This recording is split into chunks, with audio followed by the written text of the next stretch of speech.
Le cancer du pancréas n'est pas une maladie silencieuse que l'on peut détecter tôt. Il est furtif. Il échappe aux premiers signes d'alerte du corps. Quand on ressent des symptômes, la maladie est souvent déjà avancée. Le taux de survie a peu progressé et seuls quelques patients sur 100 survivent.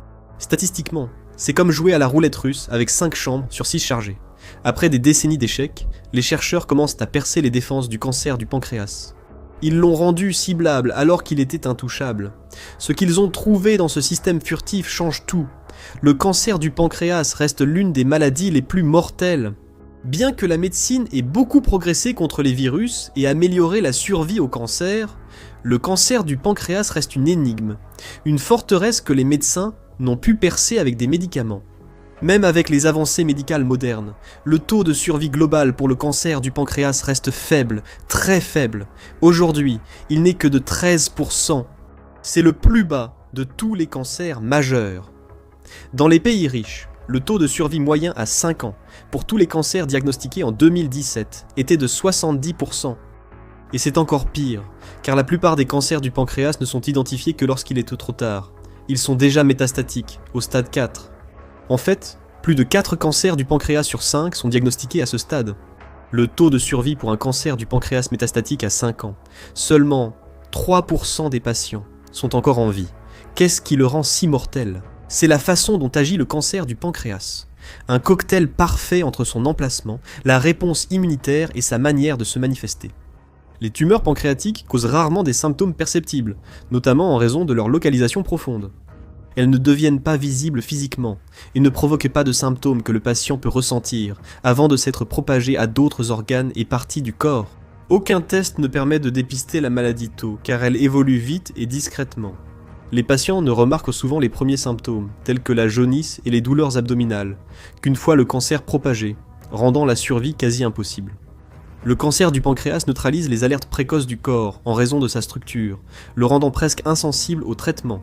Jusqu'à présent, les médecins restaient perplexes devant l'absence quasi totale de réaction du corps au cancer du pancréas chez la majorité des patients. Ils n'arrivaient pas à comprendre pourquoi le système immunitaire des patients ne semblait jamais se mettre en marche. Les cellules cancéreuses se développaient et se multipliaient dans tout le corps sans que les cellules T n'opposent la moindre résistance pour les arrêter. Puis les chercheurs ont découvert ce qui se passait réellement. Les tumeurs pancréatiques se couvrent de glycoprotéines pour imiter les cellules saines. Ce revêtement sucré signale au système immunitaire de rester inactif, laissant les cellules tumorales passer inaperçues à la vue de tous. Le type de cancer du pancréas le plus fréquent, l'adénocarcinome canalaire pancréatique, PDAC, peut déclencher une certaine réponse immunitaire, mais les cellules T ne parviennent pas à pénétrer la tumeur. Il y a quelque chose dans la conception des cellules cancéreuses du pancréas qui bloque la seule chose capable de les combattre. Mais il y a une nouvelle avancée à l'horizon, car le code jusque-là impossible à traiter ou à cibler vient d'être déchiffré. Pour contrer le cancer du pancréas, les scientifiques ont dû trouver comment franchir le bunker de béton formé par la tumeur. Un bunker appelé stroma démoplastique, un mur que les scientifiques pensaient presque infranchissable. Au fur et à mesure que le cancer du pancréas progresse, il détourne les cellules voisines. Les cellules cancéreuses mutées endommagent à leur tour les tissus environnants. En conséquence, le mode de cicatrisation du corps s'active, créant un tissu cicatriciel autour de la tumeur. L'adénocarcinome canalaire pancréatique utilise un stroma comme bouclier, plus dense que le tissu entourant la plupart des autres cancers. Pour une raison inconnue, l'adénocarcinome canalaire pancréatique crée une barrière tissulaire incroyablement fibreuse qui empêche la plupart des traitements contre le cancer d'atteindre les cellules qu'ils sont censés combattre. En plus de fonctionner comme une véritable barrière de haute sécurité, le stroma desmoplastique crée un autre problème, la pression interne des fluides. Les cellules tumorales produisent un sucre très hydrophile, qui attire et absorbe l'eau et fait gonfler certaines parties de la tumeur.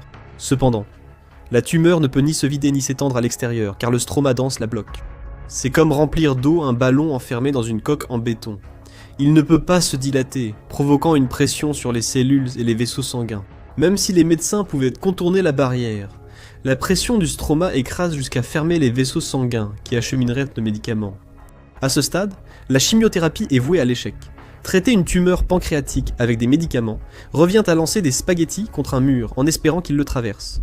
Tout cela rendait les thérapies traditionnelles contre le cancer du pancréas douloureuses et en grande partie inutiles. Le monde médical devait trouver autre chose, quelque chose de mieux. Voici Nalir Fox. La chimiothérapie traditionnelle ne cible pas les cellules cancéreuses, mais tout. La chimio, c'est comme un bombardement biologique de saturation. Utilisée contre une maladie qu'elle ne peut pas atteindre, elle finit essentiellement par détruire de nombreuses parties du corps qui fonctionnent encore tout en laissant la tumeur pancréatique non traitée. Un oncologue, le docteur Sami Kroechaudhuri, avait dit qu'avec nos meilleures chimiothérapies, le bénéfice moyen est d'environ 6 mois, parfois aussi peu que quelques semaines ou quelques mois. C'est à peine suffisant pour que les familles la comprennent, mais Nalirfox adopte une approche plus intelligente et ciblée. Ce médicament retourne contre lui la capacité du cancer à se dissimuler. Il traverse les tissus sains, franchit les défenses tumorales et libère sa charge uniquement à l'intérieur. Une étude appelée l'essai Napoli 3 a été menée dans 18 pays pour évaluer l'efficacité du nouveau médicament. 770 patients ayant reçu un diagnostic de cancer du pancréas métastatique, le type le plus mortel, ont été sélectionnés pour participer à l'essai en 2020 et 2021. Environ la moitié d'entre eux a reçu le Nalirfox, tandis que l'autre moitié a reçu le traitement de chimiothérapie de première intention habituel pour le cancer du pancréas métastatique. Ceux qui ont reçu le traitement de chimiothérapie standard avaient une survie médiane de 9,2 mois. Ceux qui ont été traités avec le Nalirfox avaient une survie médiane portée à 11,1 mois. Voici une question. Si 2 personnes investissent la même somme, pourquoi l'une réussit-elle souvent mieux? Ce n'est pas une question de chance. Tout commence par 2 mythes, auxquels des millions d'investisseurs croient encore. Démystifions-les avec le sponsor d'aujourd'hui, Mintos. Mythe numéro 1. Les actions sont le seul moyen de faire croître régulièrement votre épargne. Eh bien, les actions sont volatiles. Le S&P 500 américain connaît de fortes baisses chaque année. Et en 2025, il a chuté de près de 19% avant de se redresser. Cela peut être stressant et amener de nombreux investisseurs à faire des erreurs coûteuses, sous le coup de l'émotion. Mythe numéro 2. Les actifs à revenus fixes sont compliqués et ne sont pas destinés aux investisseurs ordinaires. En réalité, investir dans le revenu fixe est plus simple que vous ne le pensez. Le marché européen de l'investissement alternatif pour les particuliers a presque doublé en seulement 5 ans. C'est là que Mintos entre en jeu. Mintos est une plateforme facile à utiliser qui vous permet d'investir dans des prêts, des obligations et de l'immobilier en seulement quelques clics. L'objectif est simple. Gagnez un revenu régulier sans dépendre des hauts et des bas du marché boursier et répartissez les risques.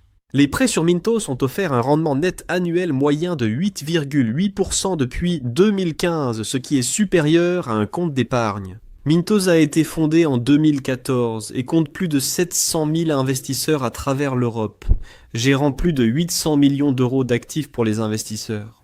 Investissez dès 50 € avec une gestion automatisée ou gardez le contrôle total. Pour recevoir un bonus de bienvenue exclusif, scannez le code QR ou cliquez sur le lien dans la description. Voilà, c'est fait. 2 mythes sur l'investissement ont été démystifiés. Investissez dès aujourd'hui avec Mintos.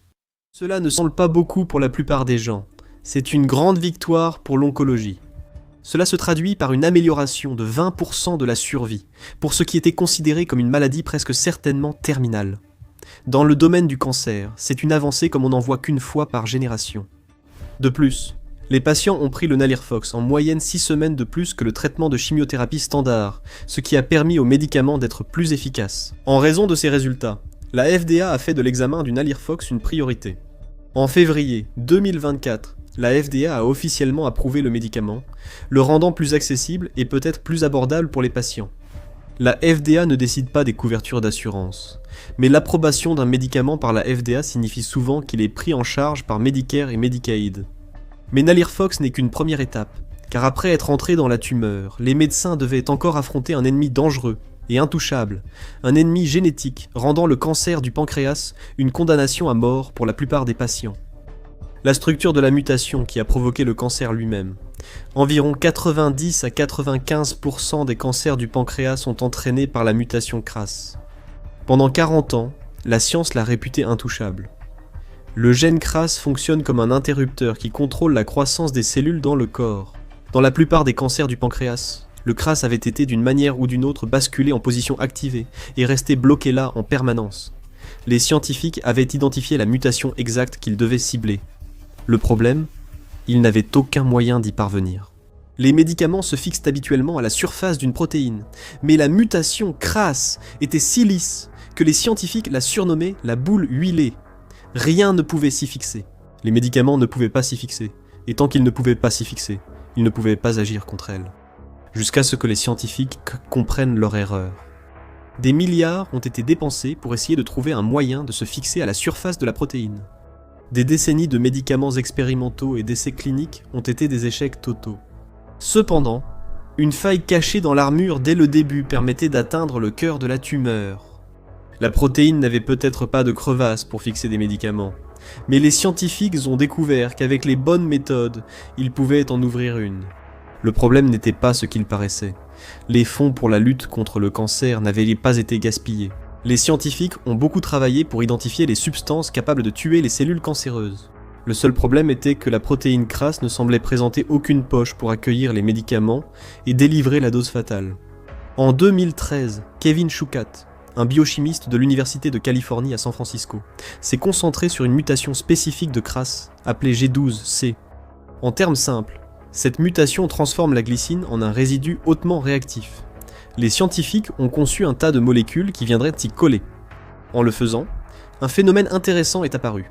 Le collage a déplacé la protéine, dévoilant une petite cavité cachée. Les scientifiques l'ont nommée la poche du Switch II. La découverte de Schuchat ne concernait qu'une infime part des cancers du pancréas, moins de 1%, mais elle a prouvé ce que beaucoup de chercheurs doutaient depuis des décennies. Cras pouvait être ciblé. Trouver les bons composés chimiques exploitant cette porte dérobée pour la plupart des autres cancers du pancréas a pris bien plus de temps, des composés capables de désactiver complètement la protéine au lieu de simplement l'attaquer. Plus de 480 composés ont été testés pour leur capacité à se lier à la poche du Switch II, jusqu'à trouver ceux capables de désactiver définitivement l'interrupteur KRS. Les scientifiques avaient découvert le système de délivrance de médicaments idéal. Il ne leur manquait qu'une arme spécifique pour l'utiliser. Mais un problème subsistait. Les composés étaient presque trop précis. Ils ne fonctionnaient que contre cette mutation spécifique. Si la mutation changeait, les médicaments perdaient leur cible et devenaient pratiquement inutiles contre le cancer. Après des années de recherche et d'expérimentation, il semble que les scientifiques aient enfin trouvé la réponse qu'ils cherchaient. Leur propre assassin personnel, mortel contre le cancer le plus dangereux au monde, Diraxonrasib. Et cela pourrait bien être le saint graal de l'oncologie. Les chercheurs avaient déjà mis au point certains inhibiteurs ciblés du Cras G12C, mais ils étaient un peu trop ciblés. Ils étaient moins efficaces contre les tumeurs pancréatiques que souhaité. Si la protéine mutait ou devenait résistante, l'efficacité des traitements chutait presque à zéro. Diraxonrasib a un spectre plus large et montre un potentiel pour surmonter la résistance aux inhibiteurs de première génération. Le médicament agit en recrutant une molécule auxiliaire appelée cyclophiline A. Agissant comme une sorte de colle moléculaire, elle crée une connexion qui permet au médicament de se fixer sur le KRAS et de bloquer les signaux responsables de la croissance du cancer. Ainsi, le médicament parcourt le corps, trouve les protéines KRAS mutées et s'y accroche comme un aimant. La chimiothérapie est un bombardement, tandis que diraxonrasib agit comme une élimination ciblée. Les résultats étaient remarquables. Dans une série d'essais cliniques, 500 patients ont été sélectionnés pour recevoir soit une chimiothérapie, soit un traitement avec diraxonrasib. Près de 92% d'entre eux présentaient des mutations KRAS G12C. La durée moyenne de survie pour la chimiothérapie était de 6,7 mois. Pour ceux traités avec diraxonrasib, il est passé à 13,2 mois. Les rapports des patients ont aussi indiqué que diraxonrasib était généralement bien moins toxique que la chimiothérapie. Les patients ont ressenti moins d'effets secondaires, et ceci était dit moins grave dans l'ensemble, et beaucoup moins ont décidé d'arrêter le traitement à cause de cela. Et ce n'est qu'un début, car les mutations KRAS ne causent pas seulement le cancer du pancréas, mais aussi de nombreux autres cancers comme ceux du poumon, colorectal, ovarien, de l'endomètre, ainsi que plusieurs cancers courants et mortels. Plus de 5,1 millions de personnes reçoivent un diagnostic de l'un de ces 4 cancers chaque année, en plus des plus de 500 000 personnes qui recevront un diagnostic de cancer du pancréas. Un médicament qui ciblerait les mutations KRAS responsables du cancer pourrait offrir un tout nouvel espoir et représenter littéralement la différence entre la vie et la mort pour 5,6 millions de personnes chaque année. En fait, les cancers du poumon, du pancréas et du côlon à eux seuls sont les 3 principales causes de décès par cancer. Résoudre le mystère du Cras G12C n'apporte pas seulement de l'espoir aux patients atteints d'un cancer du pancréas, mais aussi à tous les patients souffrant de cancers liés à Cras.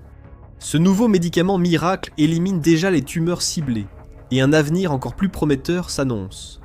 Les scientifiques s'apprêtent à réaliser une avancée majeure, une technologie qui cible le cancer et empêche la rechute. un vaccin contre le cancer. Bien que duraxonrasib soit une avancée majeure, ce n'est pas la fin pour les patients atteints d'un cancer du pancréas, car chez la plupart des patients, il cesse d'agir après un certain temps. Leurs tumeurs résistent au traitement. Malgré une vie prolongée, ils font face à leur pire crainte, le retour du cancer. Une entreprise utilise la technologie de l'ARN messager, comme celle utilisée dans le vaccin qui a mis fin à la pandémie de Covid-19 pour changer la donne. Leur espoir est d'utiliser la médecine moderne non seulement pour traiter le cancer du pancréas, mais aussi pour empêcher qu'il ne revienne un jour. Le vaccin à ARN messager personnalisable de BioNTech en est actuellement à son essai de phase 1. Jusqu'à présent, les résultats semblent prometteurs. Le vaccin est conçu pour chaque patient selon l'ADN unique de sa tumeur, afin de mieux cibler les cellules cancéreuses spécifiques à chacun. Dans l'essai BioNTech, 16 patients ont reçu le vaccin après une chirurgie du cancer du pancréas, associée à une chimiothérapie et des immunothérapies. Chez la moitié des patients, le vaccin a activé des cellules immunitaires ciblant la tumeur. Les injections d'ARNM ont spécifiquement entraîné ces cellules soldats à reconnaître la signature unique de la tumeur et à éliminer les cellules cancéreuses. Ils se sont alliés au système immunitaire de l'organisme pour lui apprendre à reconnaître et à combattre la tumeur du pancréas. Quelle était l'efficacité actuelle de ce vaccin capable de repérer et de détruire contre le cancer du pancréas ? Sur les 8 patients dont le système immunitaire a été activé par le vaccin, 7 étaient encore en vie 4 à 6 ans après l'opération. C'est un taux de survie de près de 90%, bien supérieur aux 13% actuellement attribués aux patients atteints d'un cancer du pancréas. Les oncologues ont été stupéfaits par ces résultats. Un médecin du Memorial Sloan Kettering Cancer Center estime que le nouveau vaccin pourrait changer la donne contre l'un des cancers les plus mortels. Les chercheurs ignorent pourquoi le système immunitaire de certains patients réagit au vaccin et pas celui des autres. Même pour ceux qui pourraient bien répondre au vaccin, il reste une grande question. Pourront-ils y avoir accès ? Car le coût de la survie est terriblement élevé. Nalirfox, duraxonrasib et les vaccins à ARNM personnalisés, tous représentent d'immenses avancées technologiques, scientifiques et médicales. Malheureusement, ces traitements restent inaccessibles, sauf pour les patients les plus aisés.